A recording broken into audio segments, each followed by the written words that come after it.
পৰীক্ষাৰ ফলাফল প্ৰত্যাশীসকললৈ ৰূপহী অসমৰ তৰফৰ পৰা আন্তৰিক শুভেচ্ছা। এয়া ভাগফল 0 a+b² জীৱনৰ সমাধান 0 দৌৰ প্ৰতিযোগিতা ভাগফল 0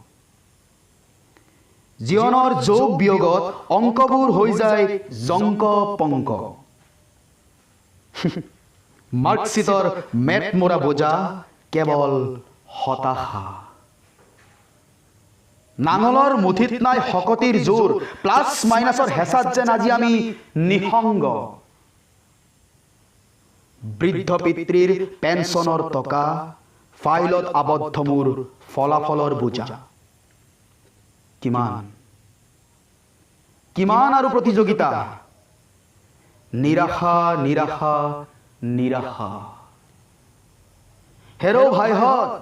জীৱনৰ চাকনৈয়াত পৰীক্ষাৰ ফলাফল তেনেই নগণ্য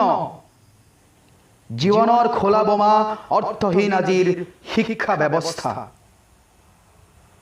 নাভাগৰিবা নাভাগৰিবা নতুন পুৰুষ নাভাগৰিবা পোৱা নোপোৱাৰ দৌৰত নিজৰ জাতি মাটিক নাপাহৰিবা নহলে সময় আকৌ চিঞৰিব ভাগফল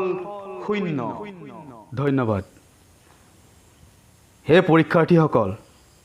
পৰীক্ষাৰ ফলাফলে মানুহৰ জীৱনৰ দিশ নিৰ্ণয় নকৰে মানুহে জীৱন এবাৰ পায় পুনৰ জীৱন পায় নে নাপায় হে আমি কোনেও নাজানো এই দুদিনীয়া জীৱনত প্ৰতিযোগিতাৰ মিছা দৌৰত সফলতাৰ মৰিচিকা খেদি ফুৰাতকৈ হাঁহি ধেমালিৰে জীৱনটো উপভোগ কৰক লৰালিতে পঢ়া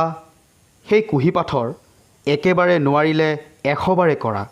কবিতা ফাঁকিৰ অৰ্থ বুজিবলৈ চেষ্টা কৰক মিছাতে কাউৰী হৈ মৈৰাৰ পেখম ধৰাৰ দৰে সাধাৰণ পৰীক্ষা এটাই জীৱনৰ ফলাফল নুবুজায় লগতে চিৰনমস্য অভিভাৱকসকললৈ এটা অনুৰোধ প্ৰতিযোগিতাৰ দৌৰত নিজৰ সন্তানক মানসিক চাপ দিয়াতকৈ মানুহ হ'বলৈ শিকাওক সঁচা মানুহ ধন্যবাদ।